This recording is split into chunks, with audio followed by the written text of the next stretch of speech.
कल आपने संसद का वह दृश्य देखा होगा जब प्रधानमंत्री मोदी जी ने देश की बहनों और बेटियों के लिए लोकसभा और विधानसभा में 33% आरक्षण का विधेयक 2029 में लागू करने का संशोधन प्रस्तुत किया। कांग्रेस, वामपंथ और टीएमसी ने उसको पास नहीं होने दिया। बहनों और भाइयों, ये वही लोग हैं, याद करिए, ये लोग आधी आबादी को उसका हक नहीं देना चाहते, लेकिन घुसपैठियों की पैरोकारी करते हैं, घुसपैठियों की पैरोकारी करते हैं ये लोग। बांग्लादेशी घुसपैठियों की पैरोकारी करते हैं और मुसलमानों का नाम मतदाता सूची में चढ़े और उनका हक, इन गरीबों के हक पर डकैती डाल सके, इसकी पैरोकारी टीएमसी की सरकार बंगाल के अंदर करती है। ये कब तक चलेगा? और यही तो कहने के लिए आए हैं,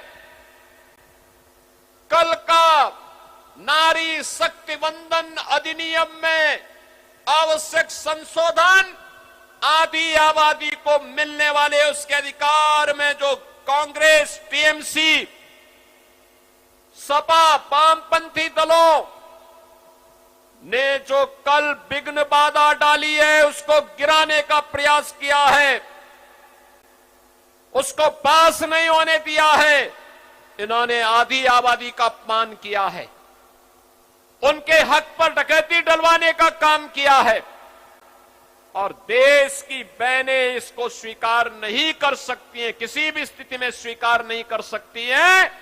और यही कहने के लिए आज मैं आपके पास आया हूं।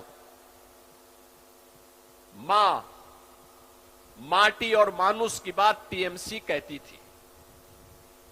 मां के साथ उनका व्यवहार कल देश की संसद में सबने देखा, पूरे देश, पूरी दुनिया ने देखा है। माटी बांग्लादेशी घुसपैठियों से पूरी तरह यहां के राजवंशियों की, यहां के नागरिकों के हक को छीन रही है और मानुष भयभीत है टीएमसी की गुंडागिर्दी से। नौजवान के सामने पहचान का संकट है।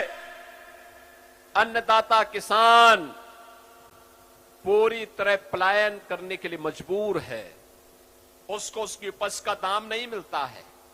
बंगाल में टीएमसी के 15 वर्ष के कार्यकाल में 7,000 से अधिक बड़े कारखाने बंद हुए हैं।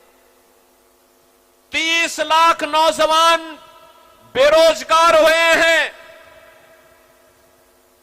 विकास के खारे टप पड़े हैं। मोदी जी के द्वारा जो पैसा भेजा जाता है, वह पैसा यहां के गरीबों में नहीं दिया जाता है, यहां के ट्राइबल के बीच में नहीं दिया जाता है, यहां के अनुसूचित जाति, जनजाति के नागरिकों तक पहुंचने में नहीं पहुंचता है। ये पैसा टीएमसी के गुंडे खा जाते हैं या बांग्लादेशी घुसपैठिए खा करके, इनकी मदद से खा करके आपके हकों पर डकैती डालने का काम कर रहे हैं। और इसीलिए आज मैं आपसे कहने के लिए आया हूं, बहनों और भाइयों, बंगाल में कारखाने बंद हुए हैं, धान के उत्पादन में गिरावट आई है, मछली उत्पादन में लगातार गिरावट आ रही है। कारण है सरकार अच्छा दाम नहीं देती है, यहां की टीएमसी सरकार पैसा नहीं देती है। टीएमसी को तब पैसा देने की या नौजवानों को रोजगार देने के लिए फुर्सत होती तो वो सोचती, उसको तो मुस्लिम तुष्टीकरण से फुर्सत ही नहीं है। वो मुसलमानों के अलावा किसी के बारे में नहीं सोचती है। बहनों और भाइयों, बंगाल के अंदर आज आप जय श्री राम का नारा नहीं लगा सकते, क्योंकि या तो यहां की सरकार अत्याचार करवाती है या टीएमसी के गुंडे हमला करते हैं। दुर्गा पूजा के पहले उपद्रव हो जाता है, यहां की गवर्नमेंट दुर्गा पूजा और विसर्जन के दौरान अनुमति नहीं देती है, नहीं देती है, गौ हत्या करवाती है। यहां की सरकार लगातार प्रताड़ित करवाती है, आपका हक पर भी डकैती डलवाती है। ठीक यही स्थिति उत्तर प्रदेश में भी थी 2017 के पहले। यही स्थिति हुआ करती थी। वहां कोई पर्व और त्योहार के पहले दंगे शुरू हो जाते थे, महीनों महीनों कर्फ्यू रहता था, किसी गरीब को हक नहीं मिलता था, बेटी सुरक्षित नहीं थी, व्यापारी सुरक्षित नहीं था, पलायन हो रहा था, अराजकता चरम पर थी। वहां पर भी कोई जय श्री राम बोलता था तो टीएमसी की ही पार्टनर समाजवादी पार्टी और कांग्रेस वहां हमला करवाती थी, पुलिस से पिटवाती थी, लगातार अराजकता थी। सड़कों पर जुमे के दिन पूरी सड़क जाम हो जाती थी, आवागमन ठप हो जाता था। सुबह 5 बजे से लेकर के मस्जिदों की आवाज से लोग परेशान रहते थे। बहनों और भाइयों, आज उत्तर प्रदेश में डबल इंजन की सरकार है, मोदी जी के नेतृत्व में डबल इंजन सरकार। नो दंगा, नो कर्फ्यू, नो दंगा, यूपी में है सब चंगा। अब कर्फ्यू नहीं है, दंगा नहीं है, माफिया मुक्त, गुंडा मुक्त यूपी है।